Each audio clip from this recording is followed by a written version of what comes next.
বন্ধুরা, এই বৃদ্ধা মহিলাটি তার ছেলের বাইসাইকেল ধরে একটু চালানোর মজা নিচ্ছিল। ঠিক তখনই তার ছেলের বউ চলে আসে আর তার হাত থেকে সাইকেলটি কেড়ে নেয় আর তার ছেলেকে বকাবকি শুরু করে দেয় যে আমার সাইকেলে যেন কোনোদিন হাত না লাগায়। ছেলেটি তখন অনেক কষ্ট পায় যে তার মার কাছ থেকে এমন করে সাইকেলটি কেড়ে নেওয়া উচিত হয়নি, তার মাকে এখন কিছু একটা করে দিতেই হবে। এই জন্য সে ঠিক করে কাঠ দিয়ে তার মাকে একটা 4 চাকার গাড়ি বানিয়ে দিবে। এই জন্য বড় একটি কাঠের মধ্যে ড্রিল মেশিন দিয়ে চাকার সাইজে কাঠ কেটে নেয়। এরপর কাঠ দিয়ে সুন্দর করে বডিও বানিয়ে নেয় এবং বসার জন্য সুন্দর সুন্দর চেয়ার বানায় যাতে এই চেয়ারে বসে আরাম করে গাড়িটি চালাতে পারে। এরপর গাড়ির বডিটি তৈরি হয়ে যায়। এরপর চারপাশে চাকা লাগায়। এরপর চেয়ারগুলো সুন্দরভাবে বসানো হয়। আর ড্রাইভিং করার জন্য তো হ্যান্ডেল আছেই। রোদ বৃষ্টির হাত থেকে বাঁচার জন্য তো উপরে ছাদ দেওয়াই লাগবে। এই জন্য একটি কাপড় দিয়ে ছাদের ব্যবস্থা করা হয়। আর গাড়িতে ছাদ দেওয়ার পর এখন অনেক সুন্দরই লাগছে। আপনাদের কেমন লাগছে তা অবশ্যই কমেন্টে জানাবে। এরপর গাড়িটি সম্পূর্ণ হলে সুন্দরভাবে চেক করে দেখে যে ঠিক আছে কিনা। এরপর গাড়িটি তার মায়ের সামনে নিয়ে যায় আর তার মা দেখে অনেক খুশি হয়ে যায়। এরপর ছেলেটি তার মাকে গাড়িতে উঠায় নিয়ে ঘুরে বেড়ায়। বন্ধুরা, আপনারা মাকে ভালোবেসে থাকলে অবশ্যই একটা লাইক দিবেন। আর আমাদের চ্যানেলে প্রতিদিন এরকম সুন্দর সুন্দর ভিডিও আপলোড করা হবে, তাই চ্যানেলটি সাবস্ক্রাইব করে পাশে থাকুন। বন্ধুরা, বৃদ্ধা মহিলাটি টেবিলের উপর আয়নাটি রাখে, কিন্তু হাত থেকে হঠাৎ করে হাতুড়ে পড়ে যায়, আয়নাটি ভেঙে যায়। এরপর বৃদ্ধা মহিলাটি টেপ দিয়ে আয়নাটিকে জোড়া লাগানোর চেষ্টা করে, কিন্তু হয় না। তখন ওখানে একটি বৃদ্ধা লোক সুন্দর একটি আয়না নিয়ে আসে। বৃদ্ধা মহিলাটি নতুন আয়নাটি নেওয়ার জন্য তখন স্পর্শ করে। তখন ওই লোকটি বলে, তুমি খবরদার আমার আয়নাতে হাত দিবা না। এরপর বৃদ্ধা লোকটি কান্না শুরু করে দেয়। ঠিক তখনই তার ছেলে আসে, বলে, মা তুমি কান্না করো না, তোমার জন্য সুন্দর একটা আয়না বানিয়ে দিচ্ছি।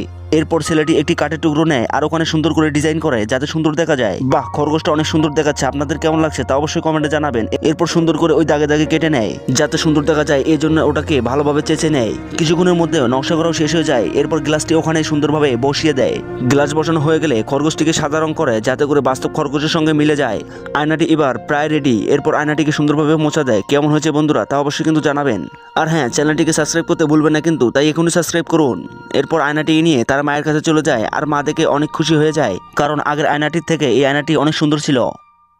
বন্ধুরা, আজকে আমি আপনাদের লুডলস পাক করে শেখাবো। আমি একটা ডেস্কের মধ্যে এক বালতি পানি ঢেলে দিলাম, ওখানে আবার লুডলস ছেড়ে দিলাম, নাড়া দিলাম। ও, কিছুক্ষণের মধ্যে লুডলস রেডি। এর মধ্যে আবার সত্যি এসে হাজির। ও, লুডলস কেউ শান্তি নেই। ও, তোমার হাতে লুডলস তো খুব ভালো লাগে। এই একদম তুমি আমার লুডলস হাত দিবা না। থাকো তোমার লুডলস নিয়ে। এখন আমি যাই। স্বামীকে বলতে হবে বড় সতীনের জন্য যেন কিছু একটা করে দেয় যাতে সে সুন্দরভাবে খেতে পারে। এরপর স্বামী ইটের মতো একটা কাঠ নেয় ও একটা ছোট বাটির আকারে কেটে নেয় যাতে একটা বাড়ির আকৃতি হতে পারে। এরপর হাতুড় বাটাল দিয়ে খুঁড়ে খুঁড়ে সুন্দর একটা বাড়ির সাইজ করে নেয়। চারপাশে ভালো করে চেঁচে নেয় যাতে করে দেখতে সুন্দর লাগে। কিছুক্ষণের মধ্যে বাড়ি তৈরি হয়ে যায়। এরপর একটা ঢাকনা বানাতে হবে। এরপর ওই বাড়ির আকৃতির একটা কাঠ দিয়ে সুন্দরভাবে একটা ঢাকনা বানানোর চেষ্টা করি। ও হ্যাঁ, হয়ে গেছে। এরপর কাঠ দিয়ে সিমভাবে একটি ঢাকনা বানিয়ে নেয়। ও দেখতে একদম বিড়ালের মতো লাগছে, কিউট লাগছে। আর একটু ভালো লাগার জন্য চারপাশে একটু হালকা রং করে নেই, ভিতরে যাতে কোনো ময়লা না থাকে এই জন্য সুন্দর করে পরিষ্কার করে নেই। এরপর উপরে ঢাকনিটা দিয়ে দিল, একদম কমপ্লিট বাটি। এরপর আমি বাটিটা নিয়ে আমার বড় সতীনের কাছে চলে যাই। এই নাও সতীন, তোমার গিফট। এখন খুশি তো? চলো এখন একসঙ্গে খাই। বাটিটা ভালো লেগে থাকলে একটা লাইক ও সাবস্ক্রাইব করে পাশে থাকুন। বন্ধু, তুই কোথায় যাচ্ছিস? তোর সাথে থাকতে পারবো না। চলে আয় চলে আয়, ওর সঙ্গে যাস না যাস না। বন্ধু, সুযোগ তো বারবার পাওয়া যায় না। একবার পেয়েছি, একটি ঘুরেই আসি না দেখি দূর থেকে। তুমি ওখানে তাকো, আমি আসতেছি।